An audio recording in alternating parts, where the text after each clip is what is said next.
Hello engineers. आज हमारा task 58 है, या फिर हम इसे डे 5 बोलें, बातें किए। और आज तारीख 14 जनवरी हो चुकी है। ये हमारा फेज़ 8 है। इसमें हम लोगों ने काफ़ी मॉडिफिकेशन की है, जिससे हम लोगों को ओवरऑल स्कोर करने में दिक्कत ना हो। तो मकर संक्रांति कल है, मुझे लगा आज है, तो इस वजह से मैंने लिख दिया था, बाकी कल है। और आज हम लोगों को बहुत ही इंपॉर्टेंट चैप्टर हमारे डिस्कस करने हैं। पहला इंपॉर्टेंट सब्जेक्ट है हमारा बीएमसी, और दूसरा इंपॉर्टेंट सब्जेक्ट है एफएम। इतने ज़्यादा इंपॉर्टेंट सब्जेक्ट हैं, हर पेपर में इनसे क्वेश्चन आने ही आने हैं अगर ये पेपर में शामिल हैं तो इन सब्जेक्टों को हमको काफ़ी अच्छे से कर लेना है। ये हमको अच्छा खासा वेटेज दे देते हैं। तो सबसे इंपॉर्टेंट चैप्टर बीएमसी में कंक्रीट है। कंक्रीट टेक्नोलॉजी करके एक सब्जेक्ट भी है अलग से, लेकिन हम लोग इसको इसी के साथ पढ़ेंगे बीएमसी में। तो कंक्रीट आज हम लोग को पढ़ लेना है। इसको पढ़ने में 3 घंटे लगेंगे, इससे ज़्यादा भी लग सकते हैं, लेकिन कोई दिक्कत की बात नहीं है। टाइम जितना लगेगा वो हमारा काम ही आएगा। एक बार लग जाने तो बाद में फिर चीज़ें मैनेज हो जाती हैं, तो वो कर लेना। 2 से 3 घंटे, मतलब 3 घंटे कम से कम लगेंगे, ज़्यादा से ज़्यादा 3.5 घंटे भी लग सकते हैं, तो चीज़ें पर मैनेज हो जाएंगी। उसके बाद फिर एफएम में buoyancy and flotation important chapter है। इसमें भी कभी कभी पूछ लेता है बी अबव जी है तो क्या होगा, स्टेबल इक्विलिब्रियम है, और इस टाइप से चीज़ें रहती हैं। तो बहुत छोटी छोटी चीज़ें जल्दी हो जाएंगी कवर। उसके बाद जैसे ही कंप्लीट हो, इसको पढ़ने में तो 2 घंटे ही लगेंगे मैक्सिमम टू मैक्सिमम। ये दोनों कवर कर लेना है। उसके बाद YCT की बुक ओपन करनी है, और कंक्रीट के 40 क्वेश्चन हम लोगों को लगा लेने हैं। उसके बाद एफएम में 40 क्वेश्चन, इसमें भी हम लोग को लगा लेने हैं। उसके बाद फिर SSC जेई की बुक ओपन करनी है। इसमें हम लोग पेजेस के अकॉर्डिंग कर रहे हैं, ताकि जो ओवरऑल जो बुक है हम लोग जल्दी से जल्दी ख़त्म कर सकें। तो 9 पेजेस कंक्रीट के कर लेने हैं। उसके बाद 9 पेजेस हम लोग को इसमें एफएम के कर लेने हैं। और जैसे ही ये हो जाएगा, हम लोगों को मतलब पहले थ्योरी पढ़ लेनी है, उसके बाद क्वेश्चन लगा लेने हैं। जैसे ही कंप्लीट हो जाए, उसके बाद फिर जो हम लोगों की सीरीज़ चल रही है SSC जेई के पेपर सॉल्व करने की, जिसमें हम लोग डबल स्पीड से पेपर सॉल्व कर रहे हैं। तो इसमें 16 नवंबर शिफ्ट 1 का पेपर हम लोगों को करना है, जिसमें 30 क्वेश्चन हम लोग ऑलरेडी कर चुके हैं, और बाकी बचे 30 क्वेश्चन आज हम लोग कर लेंगे। 60 से 90 क्वेश्चन हो जाएंगे हमारे टेक्निकल के। ध्यान रहे, नॉन टेक के हम लोग लास्ट डे पे करते हैं। उसके बाद फिर 1 डे 1 सब्जेक्ट की जो हमारी सीरीज़ चल रही है, उसमें आज हम लोगों को सर्विंग कर लेना है। आज रात में हम लोग इसको कर लेंगे, या तो फिर कल सुबह उठ के हम लोग कर लेंगे। इंपॉर्टेंट फार्मूले और चार्ट देख लेने हैं, ज़्यादा पूरा पढ़ने की जरूरत नहीं है। पूरा पढ़ोगे तो काफ़ी ज़्यादा टाइम लग जाएगा। और इसके लिए मैंने सबसे बेस्ट बुक ग्रुप में अपलोड कर रखी है, जो कैप्सूल 2.0 है। YCT की जो जो YCT की है कैप्सूल 2.0, बहुत ही इफेक्टिव, बहुत ही इंपॉर्टेंट, सारे हैंडबुक का निचोड़ है वो। उसको कर लोगे तो 100% चीज़ें कवर हो जाएंगी। उसको करना जरूर है, इसलिए मैंने ग्रुप में भी अपलोड कर दी है, वो डाउनलोड कर लेना। उसके बाद फिर रीजनिंग में हम लोग को क्या करना है, वर्ड अरेंजमेंट कर लेना है। इंपॉर्टेंट चैप्टर है, इससे भी 1 या 2 क्वेश्चन 100% आने हैं, इसलिए इसको कर लेना। रीजनिंग में डिफाइनाइट चीज़ें हमको पता है कि क्या क्या चीज़ें आएंगी, बस हमको प्रैक्टिस करने की ज़रूरत है। प्रैक्टिस हम लोग कर लेंगे तो 50/50 हम लोग आराम से ला सकते हैं। पर ध्यान रहे, रीजनिंग में प्रैक्टिस की ज़रूरत है, क्योंकि मैं सारे चैप्टर बता सकता हूँ जिससे क्वेश्चन आते हैं और 100% आएंगे। मैं तो लिख के दे सकता हूँ, एक भी क्वेश्चन बाहर नहीं जाएगा, लेकिन प्रैक्टिस अपन को करनी पड़ेगी, खुद को करनी पड़ेगी। उसके बाद फिर पॉलिटी में फंडामेंटल राइट्स कल हम लोगों ने पढ़ा था, फंडामेंटल ड्यूटी पढ़ा था हम लोगों ने, तो वही हम लोग को पढ़ना है। फंडामेंटल ड्यूटी, राइट्स नहीं है, तो ड्यूटी आज हम लोगों को भी पढ़ लेना है, क्योंकि वो थोड़ा बड़ा है, और हम लोग थोड़ा थोड़ा करके पढ़ेंगे। एकदम से पढ़ते हैं तो चीज़ें याद नहीं रहती हैं और हम लोग भूल भी जाते हैं, इसलिए हम लोगों को आराम आराम से उस चीज़ को पढ़ना है। उसके बाद फिर जीएस में इंपॉर्टेंट चैप्टर इंपॉर्टेंट डांस पढ़ लेना है। पिछली बार के जो पेपर में 2023 में इंपॉर्टेंट डांस आए थे, 2 डांस करीब करीब आ गए थे, इसलिए क्या है, हम लोगों को इसको कवर कर लेना है। क्या पता अभी हमारे पेपर में आ जाए, तो वह चीज़ें हमको पता होनी चाहिए, और नहीं भी आते हैं तो ये चीज़ें हम लोग को पता होनी चाहिए, स्टैटिक वाली चीज़ें, क्योंकि कभी भी ये पूछे जा सकते हैं, तो अपन इसको हल्के में नहीं ले सकते हैं। उसके बाद जीएस बूस्टर में आज हम लोगों को स्टैटिक जीके के 5 क्वेश्चन पर चैप्टर कर लेने हैं। कहाँ से करने हैं, या तो पिनिकल की बुक से करना है, या फिर यूट्यूब से डायरेक्ट स्टैटिक जीके के डायरेक्ट क्वेश्चन जो कंपाइलेशन होगा वो ऑन करके, और वहाँ से क्वेश्चन अटैम्प्ट कर लेना है, तो वहाँ से भी कर सकते हैं। दोनों तरीके बेस्ट तरीके हैं। उसके बाद करंट अफेयर की जो हमारी सीरीज चल रही है, इसमें फरवरी के 25 क्वेश्चन लास्ट के हम लोग के बचे थे टेक्स्ट बुक के, तो वो हम लोग कर लेंगे। और कोई टेक्स्ट बुक से नहीं कर रहा है, वीडियो से करना चाह रहा है, तो वीडियो कल आधा कर लिया होगा, आज आधा उसको कंप्लीट कर लेना। और अगर कल नहीं किए हो तो पूरा आज वीडियो स्पीड से 1.5x या फिर 2x में देख लेना, तो फिर चीज़ें कवर हो जाएंगी। और अगर कोई मैगजीन से पढ़ रहा है तो कल आधे पेज पढ़ लिए होंगे, आज आधे पेज उसको कंप्लीट कर लेना है। और अगर मान लो कि कल नहीं पढ़ पाए थे किसी कारण से, तो आज उसको कंप्लीट करने की पूरी कोशिश करना। तो ये सब टास्क हैं, ये टास्क करने की 100% कोशिश करना कि ये टास्क जो है 100% कंप्लीट हो जाए। बाकी अगर 50% होता है, 60% होता है या फिर 40% भी होता है, तब भी कोई दिक्कत की बात नहीं है। हम लोग रिपीट करके, जैसे कि यहाँ से हम लोग चालू किए हैं, तो रिपीट करके हम लोग फिर वहीं आते हैं एकदम सर्किल की तरह, और इस टाइप से चीज़ें हम लोग कवर करते हैं। कुछ चीज़ें छूट भी जाती हैं तो हम लोग दोबारा से उस फेज़ पे जाके और उन सब्जेक्टों को दोबारा से पढ़ते हैं। तो अगर कुछ चीज़ छूट भी गई है तो वो चीज़ हम लोग आगे चल के कवर कर लेंगे। लेकिन ध्यान रहे कि टास्क कंप्लीट करने की 100% कोशिश करना है, जितना हो सके उतना सही है।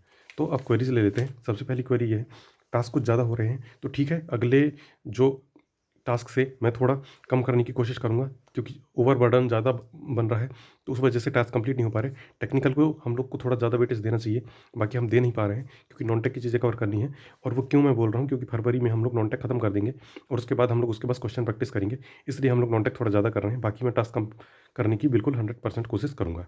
उसके बाद कुछ फ़ायदा है या नहीं, तो देखो सबसे पहले तो क्वेश्चन ही गलत है, क्योंकि स्टूडेंट कोई फ़ायदा या लॉस नहीं देखता है। अगर ये चीज़ देखने लग जाओगे तो कभी सफलता नहीं मिलेगी। ध्यान रखना, हर चीज़ में कहीं से भी नॉलेज मिल रहा है, उस नॉलेज से फ़ायदा ही है।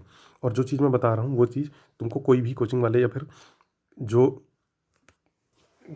कोचिंग वाले ही समझ लो, वो लोग नहीं बताते हैं सारी चीज़ें। कुछ चीज़ें जैसे कि अब यूट्यूब से ही जो अगर अपन पढ़ते हैं तो वो सारी चीज़ें नहीं बताते हैं। वो बोलते हैं हमारे ऐप पे आओ तो हम सारी चीज़ें बताएंगे, और उसके बाद कोचिंग में भी जाओगे तो इंपॉर्टेंट चैप्टर नहीं बताएंगे, वो पूरी चीज़ें पढ़ा देते हैं। उसके बाद बोलते हैं अपने हिसाब से कर लो जैसा लगे। इंपॉर्टेंट चैप्टर अपन को खुद से PYQ पढ़ के और एनालाइज करके पता करना पड़ता है कि ये इंपॉर्टेंट है, ये इंपॉर्टेंट नहीं है। तो उसके लिए अपन को खुद से एफर्ट लगाना पड़ता है, और उस एफर्ट को लगाओगे तो टाइम काफ़ी वेस्ट होगा। वो टाइम वेस्ट मैं कर चुका हूँ, और वो चीज़ें अब मैं बता रहा हूँ ताकि तुम्हारा टाइम जो है वो सेव हो जाए। जैसे कि अभी अगर PYQ मान लो कि 10 PYQ भी देखोगे तो उसमें 1 या 2 दिन या 3 दिन लगेंगे कम से कम, और वो 3 दिन बचा के मैं केवल इंपॉर्टेंट चैप्टर ही बता रहा हूँ, ये कवर कर लोगे तो 100% मार्क्स स्कोर हो जाएंगे। लेकिन अगर खुद से करना चाहते हो तो PYQ उठाओ, PYQ की क्वेश्चन देखो, उसके बाद किस किस चैप्टर से आए हैं ये देखो, तो खुद ब खुद समझ में आ जाएंगी चीज़ें कि मैं सही बोल रहा हूँ या गलत बोल रहा हूँ। लेकिन ध्यान रहे कि इंपॉर्टेंट चैप्टर पढ़ के ही स्कोर किया जा सकता है, और जो टॉपर्स रहते हैं और जो सिलेक्टेड बंदे हैं, किसी से भी पूछ लेना, वो सिलेक्टेड चीज़ें पढ़ते हैं सबसे पहले, और सबसे पहले कोशिश करते हैं कि हमारा कट ऑफ निकल जाए। और कट ऑफ तब निकल सकता है जब वो एक बेसिक नंबर का एकदम ब्लूप्रिंट बना लें। जैसे कि जो हमारा रीजनिंग है उसमें 40 प्लस या 45 प्लस इसका टारगेट 100% हर कोई रखता है। उसके बाद फिर टेक्निकल में भी 60 प्लस या फिर 70 प्लस इसका टारगेट रखते हैं। और उसके बाद जो है जीएस में जो है 20 प्लस या फिर 10 प्लस या 15 नंबर, इस टाइप से टारगेट रखते हैं। अब ऐसा टारगेट रखें तो 110 से 120 नंबर का टारगेट ये बन गया। अब इतने में कट ऑफ लगभग निकल ही रहा है हर किसी का। अब ये जब पहले कंप्लीट करने की कोशिश करते हैं कोई भी लोग हो, कि हम लोग पहले इतना कवर कर लें कि हमारा एटलीस्ट कट ऑफ तक हम पहुँच जाएँ। और जब कट ऑफ तक पहुँच जाओगे, जब ये नंबर टेस्ट में आने लग जाएंगे, तब लगेगा कुछ और ज़्यादा किया जाए। उसके बाद फिर बाकी चीज़ जो रहती है, रिमेनिंग इंपॉर्टेंट चीज़ें, वो चीज़ें ऐड करके और फिर अपने स्कोर बढ़ाते हैं, रैंक बढ़ाते हैं। लेकिन पहले ये चीज़ तो करो। ये चीज़ नहीं करोगे तो नंबर ही नहीं आएंगे, फिर बहुत ज़्यादा डिमोटिवेशन होगा। नंबर आते हैं 80, 85, 95, 98, 100, उतने में फिर बहुत ज़्यादा डिमोटिवेशन हो जाता है, और पेपर में, ओवरऑल पेपर में और मार्क्स कम कम हो गए तो और ज़्यादा डिमोटिवेशन हो जाता है। फिर चीज़ें और बेकार लगने लग जाती हैं, लगता है कि इस एग्ज़ाम के लिए हम लोग बने ही नहीं हैं। तो ऐसी बात नहीं है, एक प्रॉपर वे और सही स्ट्रेटजी की ज़रूरत है। कोई भी एग्ज़ाम हो दुनिया का निकाला जा सकता है, बस सही तरीके से, कंसिस्टेंट तरीके से, और एक प्रॉपर ब्लूप्रिंट बना के उसके लिए आगे बढ़ना पड़ेगा, तभी कुछ चीज़ें होंगी। अब PYQ कई बार लगा चुका हूँ। अगर देखो PYQ कई बार लगा चुके हो तो अब कोई भी ज़रूरत नहीं है कि क्वेश्चन पढ़ा जाए, मतलब थ्योरी पढ़ी जाए या फिर PYQ लगाया जाए। अब डायरेक्ट अपना जो चीज़ें हैं वो रिवाइज़ करो, और सीधे सीधे टेस्ट सीरीज़ दो, और टेस्ट सीरीज़ को एनालाइज़ करो। दिन में 2 टेस्ट सीरीज़ देके एनालाइज़ कर सकते हो। 2 टेस्ट सीरीज़ या 3 टेस्ट सीरीज़ देके एनालाइज़ करो। उससे क्या है, काफ़ी इंप्रूवमेंट देखने को मिल जाएगा। बस ये है कि कोशिश खुद को ही करनी पड़ेगी। अगर कई बार PYQ लगा चुके हो, YCTI की बुक लगा चुके हो, तो फिर सीधे-सीधे टेस्ट सीरीज़ में जाओ और टेस्ट सीरीज़ को दो। उसके बाद एनालाइज़ करो कि कितना इम्प्रूवमेंट हो रहा है, नहीं हो रहा है, और कहीं अगर नंबर कम आ रहे हैं तो उन टॉपिकों को लिख लो। मतलब मेरे कहने का ये है कि कोई भी टेस्ट सीरीज़ ओपन करो, टेस्ट सीरीज़ में हम लोग टेक्निकल के सब्जेक्ट ले लिए। मान लो कि हम लोग 10 क्वेश्चन तक ले लिए, 9 क्वेश्चन तक ले लिए। अब 9 क्वेश्चन में क्वेश्चन नंबर 1 मेरे सॉल्व हो गया, 2 भी हो गया, 3 भी हो गया, 4 भी हो गया।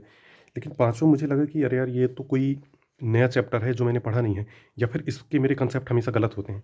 तो उसको अपन ने एक अलग कॉपी में लिख लिया कि नहीं, ये वाला चैप्टर है। अब जैसे मान लो कि ब्रिक मैसनरी का है वो, समझ लो चैप्टर, तो ब्रिक मैंने लिख लिया कि इसको मेरे को दोबारा पढ़ लेना है।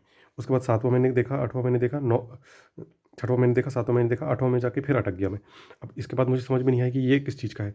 फिर मैंने फिर से उसको पढ़ने की कोशिश करी, तो पता चला कि नहीं, ये तो जो हमारा क्वेश्चन है, ये डैम का क्वेश्चन है। तो मुझे डैम के फार्मूले फिर से रिवाइज़ करने पड़ेंगे। तो ऐसी चीज़ों को देखो कि जो चीज़ हमारी वीक पॉइंट है, उसको फिर बढ़ाने की कोशिश करो। अगर कई बार पीवाई कर चुके हो, टेस्ट सीरीज़ लगा चुके हो और फिर थ्योरी भी कई बार पढ़ चुके हो, तो टेस्ट सीरीज़ दो और उससे एनालाइज़ करो अपनी वीक पोर्शन, और जो वीक पोर्शन है उसको एक कॉपी में लिखते जाओ कि मेरे 1 टेस्ट सीरीज़ में जैसे कि 10 वीक पॉइंट आए, 10 सब्जेक्ट के 10 टॉपिक मेरे आए, तो उन 10 टॉपिकों को पढ़ लो, तो चीज़ें ऐसे इंप्रूव होने लग जाएँगी। और मैं गारंटी देता हूँ 100% इतना ज़्यादा मार्क्स से स्कोर हो जाएगा, 80+ नंबर लाओगे टेक्निकल में। क्योंकि पहले पढ़ चुके हो चीज़ें, और पहले पढ़ चुके हो, तो गारंटी दे रहा हूँ कि 50 नंबर से तो ऊपर नंबर ही आ रहे होंगे। तो केवल 10, 12 नंबर, 15 नंबर जो बढ़ाने हैं, वो इस तरीके से बढ़ जाएँगे और चीज़ें बहुत अच्छे से कवर हो जाएँगी। क्योंकि पेपर में ऐसा होता है, एक चीज़ ध्यान रखना कि कोई भी चीज़ें रिपीटेड नहीं आएँगी, हर चीज़ें नई ही आती हैं। तो अब नई चीज़ें से टैकल करने का तरीका यही है कि टेस्ट सीरीज़ दो, तभी चीज़ें एकदम मैनेज होंगी और समझ में आएँगी। नहीं तो कुछ भी समझ में नहीं आता है, क्योंकि पेपर में 10 से 15 क्वेश्चन ही पीवाईक्यू से मिलते-जुलते रहेंगे, बाकी सारे नए क्वेश्चन ही रहते हैं। इसलिए नए क्वेश्चन की प्रैक्टिस हमको टेस्ट सीरीज़ के थ्रू ही हो सकती है। अब टेस्ट सीरीज़ कौन-कौन सी ले सकते हैं? या तो हम टेक्स्ट बुक की ले सकते हैं, या फिर किसी अदर कोचिंग की भी ले सकते हैं। सब कोचिंगों की टेस्ट सीरीज़ बेस्ट ही होती है। तो अगर कोई जैसे फेमस कोचिंग है, उनकी टेस्ट सीरीज़ लोगे तो ज़्यादा फ़ायदे में रहोगे, बस हो गया, इतना फ़ायदा रहता है। अब इसके बाद फिर अभी शुरुआत किया हूँ टास्क दुनिया कोचिंग। देखो, अगर बिल्कुल अभी ज़ीरो शुरुआत कर रहे हो, तो कोचिंग लेने की ज़रूरत है अभी। कोचिंग लेने की ज़रूरत है। सबसे पहले तो टास्क तो साथ में पैरेलली कर लेना, लेकिन क्या है, सबसे पहले सिविल इंजीनियरिंग को समझना ज़रूरी है। अब जब समझोगे ही नहीं और टास्क डायरेक्ट मैं दे दूँगा, तो वो चीज़ें कुछ भी समझ में नहीं आएँगी, पूरा ज़ीरो हो जाएगा दिमाग में। तो कोई कोचिंग ले लो, कोचिंग से कर लो। यूट्यूब से करने की कोशिश मत करना। यूट्यूब से अगर कई लोग बताते हैं, मैंने देखा है उनके मॉक इंटरव्यू में, कि नहीं, मैंने यूट्यूब से सारा चीज़ पढ़ा है। तो भाई, यूट्यूब से उसने ऐसे पढ़ा है कि उसने जो है अपने सामने सिलेबस पूरा रख लिया, उस सिलेबस के सारे चैप्टर ढूँढ-ढूँढ के कर लिए, तो उसमें टाइम लगेंगे। और किसी कोचिंग को जॉइन कर लोगे, तो उससे क्या है कि चीज़ें वो पूरी सिलेक्टेड चीज़ें बताएँगे और सारा सिलेबस कवर करवा देंगे 5-6 महीने में। और 5-6 महीने में जब कवर हो जाएगा, उसके बाद टास्क लो, अपने आप को टास्क दो कि मुझे आज इतने-इतने चैप्टर करने हैं, ये सब्जेक्ट खत्म करने हैं, उससे ज़्यादा इंप्रूवमेंट देखने को मिलेगा। और जो यूट्यूब से करना चाहते हैं, वो अगर खुद से करने की क्षमता है अपने पास में, जैसे कि मान लो कि अपने पास पैसे की कमी है, अपन कोचिंग नहीं ले सकते हैं, अफोर्ड नहीं कर पा रहे हैं, तो अपन इस तरीके को भी अपना सकते हैं कि अपन सिलेबस लें, उसके बाद इंपॉर्टेंट चैप्टर देखें और वो यूट्यूब से सर्च करें, वहाँ से पढ़ लें और अपने नोट्स बना लें। और नोट्स अगर नहीं बनाने हैं, तो ग्रुप में भी अपलोडेड हैं, और सबसे बेस्ट नोट मैं बता रहा हूँ, जसपाल सर के नोट्स हैं। और ये नोट्स हर जगह काम आएँगे। चाहे एई का एग्ज़ाम दे लो, चाहे ईएसई का एग्ज़ाम दे लो, चाहे गेट का एग्ज़ाम दे लो, चाहे एसएससी का एग्ज़ाम दे लो, कोई सा भी एग्ज़ाम दे लो इंडिया के, सारे एग्ज़ाम के लिए परफेक्ट नोट्स हैं और सारी चीज़ें कवर हो जाएँगी, कुछ भी चीज़ बाहर नहीं जाएँगी। तो वो नोट्स ले लो, उससे चीज़ें कवर हो जाएँगी। और समझने के लिए यूट्यूब से डायरेक्ट अपन सर्च करके उन चीज़ों को समझ सकते हैं, और शॉर्ट ट्रिक भी उनके देख सकते हैं। शॉर्ट ट्रिक भी बहुत सारे टीचरों ने अपलोड कर रखे हैं। और एक और क्वेरी थी जो मैं उसमें लिख नहीं पाया। क्वेरीज़ ये है कि जो टेस्ट में है हमारे नंबर इम्प्रूव नहीं हो रहे हैं, या फिर एग्ज़ाम में हमारे नंबर जो हैं वो इम्प्रूव नहीं हो पा रहे हैं। तो क्यों इम्प्रूव नहीं हो पा रहे हैं? देखो, टेस्ट में शुरुआत में अगर हम लोग टेस्ट दे रहे हैं, तो हमारे मार्क्स बिल्कुल कम आएँगे। उससे डरने की कोई बात नहीं है। जैसे कि शुरू में टेस्ट दे रहे हैं, 60 नंबर आ रहे हैं हमारे, 70 आ रहे हैं, 80 आ रहे हैं, कोई डरने की बात नहीं है। एसएससी जेईई की बात कर रहा हूँ मैं। एसएससी जेईई का हमने टेस्ट दिया, शुरू में हमारे 60 आए, 70 आए, 80 आए। तो शुरुआत में आ रहे हैं, कोई दिक्कत की बात नहीं है। लेकिन अगर हम लोग कई बार टेस्ट दे चुके हैं, मान लो कि हम लोग 1 साल से प्रिपरेशन कर रहे हैं, हम लोगों ने टेस्ट दे दिया था और अभी भी नंबर नहीं आ रहे हैं, अभी भी अगर हम लोग टेस्ट दे रहे हैं, तो हमारे 70 नंबर ही आ रहे हैं। टेक्निकल में 23, 24, 25, मुश्किल से मुश्किल 30 नंबर ही आ पा रहे हैं।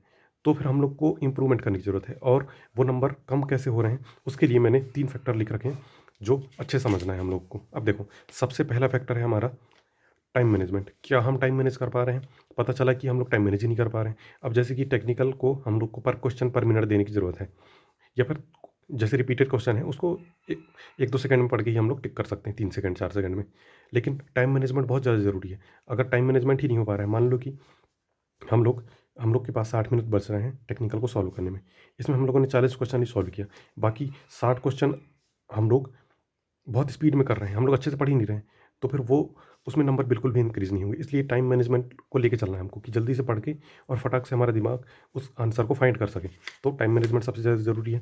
उसके लिए मैं टेस्ट देने की टेक्निक बताता हूँ कि टेस्ट में रीजनिंग को इतना टाइम देना है, जीएस को इतना टाइम देना है, टेक्निकल को इतना टाइम देना है, जिससे टाइम क्या है मैनेज हो जाएगा। और दूसरा फैक्टर है एक्यूरेसी। क्या एक्यूरेसी आ रही है? चलो क्वेश्चन तो मैं कर ले रहा हूँ, 60 मिनट में 100 क्वेश्चन तो मैं कर ले रहा हूँ, लेकिन एक्यूरेसी नहीं आ रही है। 60 मिनट में 100 क्वेश्चन भले मैं कर ले रहा हूँ, लेकिन क्वेश्चन मेरे 40 सही हो रहे हैं और 60 गलत हो जा रहे हैं। इससे ओवरऑल मेरा नंबर है 20-25 नंबर आ पा रहा है, तो नंबर इंक्रीज़ नहीं हो रहा है। इसके लिए एक्यूरेसी पे ध्यान देना पड़ेगा।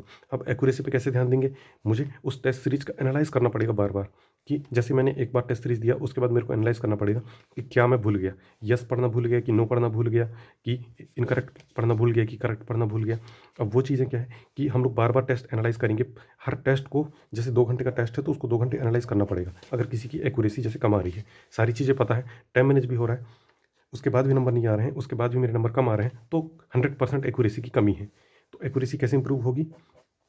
उन चीज़ों को जो है एनालाइज़ करके और दोबारा टेस्ट दोगे तो 100% जो ये नंबर 40 सही हो रहे थे, 50 सही होने चालू हो जाएँगे।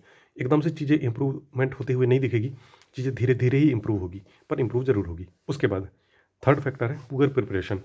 अगर मान लो कि अब मुझे नॉलेज ही कम है, अब नॉलेज कम है, उसके बाद मैं टेस्ट दे रहा हूँ। जैसे कि मान लो कि मैंने अभी 3 सब्जेक्ट ही पढ़े हैं और उसके बाद मैं टेस्ट दे रहा हूँ, तो ओवरऑल नंबर कम ही आएँगे। इसके लिए क्या करना पड़ेगा मुझे कि मुझे अपने प्रिपरेशन को अच्छे से करना पड़ेगा। मुझे ज़्यादा सब्जेक्ट कवर करने पड़ेंगे या फिर ज़्यादा इंपॉर्टेंट टॉपिक जो हैं, वो कवर करने पड़ेंगे, जिनसे मैक्सिमम नंबर आ रहे हैं। तो उसके लिए क्या है, अच्छी प्रिपरेशन की ज़रूरत है। और वो कैसे होगा? वो ऐसे होगा कि इंपॉर्टेंट चैप्टर, जैसे कि जिन चैप्टरों से मोर देन 50% आ रहे हैं, वो मैं पहले कवर कर लूँ। 6 सब्जेक्ट हैं, तो 6 सब्जेक्ट का ओवरऑल कम से कम 50% मैं कवर कर लूँ, उसके बाद मैं टेस्ट दूँ, तब चीज़ें इंप्रूव होंगी। पुअर प्रिपरेशन है तो अपने आप को तैयार करने की ज़रूरत है। अगर मान लो कि जो भी चीज़ पढ़ रहा हूँ मैं, लग रहा है कि नहीं ये तो नहीं बन रहा है, नई चीज़ें हैं ये, एकदम न्यू न्यू चीज़ें हैं, सारे न्यू चैप्टर ही हैं, तो प्रिपरेशन करने की ज़रूरत है। और ये सब चीज़ें कैसे पता चलेगी? ये सब चीज़ें टेस्ट को एनालाइज़ करके पता चलेगी। टेस्ट दिया अपन ने, उसके बाद एनालाइज़ किया, फिर देखा कि नहीं ये चैप्टर में नहीं पढ़ा है, यानी कि प्रिपरेशन पुअर है। उसके बाद उस चैप्टर को पढ़ लो और दोबारा टेस्ट में आएगा तो वो छूटना नहीं चाहिए, इस टाइप से पढ़ना पड़ेगा हमको। अब हम लोग को बिल्कुल अच्छे से सोच के और सही तरीके से चलना है कि अगर क्वेश्चन अभी छूट रहा है, गलत हो रहा है, ठीक है, लेकिन अगली बार बिल्कुल छूटना नहीं चाहिए और गलत बिल्कुल भी नहीं होना चाहिए। और ये तभी होगा जब हमारी प्रिपरेशन बहुत अच्छे लेवल पे रहेगी। और उसके लिए मैंने वही तरीका बताया है कि नॉन टेक जो हो गया और टैग हो गया और रीजनिंग हो गया, इनमें हम लोगों को वो चैप्टर देखने हैं जो मैक्सिमम टू मैक्सिमम हमको मार्क्स दे सकते हैं। इसका हमको पता है 50% मार्क्स कहाँ से आने हैं। इसका भी हमको पता है कि जो 50% मार्क्स हैं इसके, वो कहाँ से आने हैं, और इसका तो हमको 100% पता है कि मार्क्स कहाँ से आने हैं। जब हमको ये पता है चीज़ें, उसके बाद भी हम लोग अगर नहीं कर रहे हैं, तो फिर हम लोग में इम्प्रूवमेंट कैसे होगा? इम्प्रूवमेंट हम लोग में तभी होगा जब ये 50% चीज़ें जो हम लोग को पता है कि यहाँ यहाँ से आनी है, इन चीज़ों को हम सबसे पहले कवर कर लें। और इन चीज़ों को कवर कर लोगे, यकीन मानो 100% 130 प्लस तो ऐसे ही ले आओगे। ऐसे टेस्ट दोगे और सीधे 130 प्लस नंबर आएंगे। लेकिन इसके लिए चीज़ें करनी पड़ेंगी, चीज़ें याद करनी पड़ेंगी, चीज़ें समझनी पड़ेंगी, आपको एनालाइज़ करना पड़ेगा। और उसके लिए मैं टेस्ट शेड्यूल करूँगा और उसमें इस बार हम लोग साथ में एनालाइज़ करेंगे और मैं चीज़ें बताऊँगा कि कहाँ पे चीज़ें गलत है, कहाँ पे सही हो सकती थी। तो बिल्कुल जैसे ही ये हमारे 6-7 दिन हो जाएँगे, उसके बाद हम लोग एक टेस्ट शेड्यूल करेंगे। उसमें हम लोग टेस्ट देंगे और फिर देखेंगे कि क्या-क्या गलतियाँ हो सकती थी या क्या-क्या गलतियाँ हुई हैं हमसे। तो मिलते हैं कल एक न्यू टास्क के साथ में। ओके।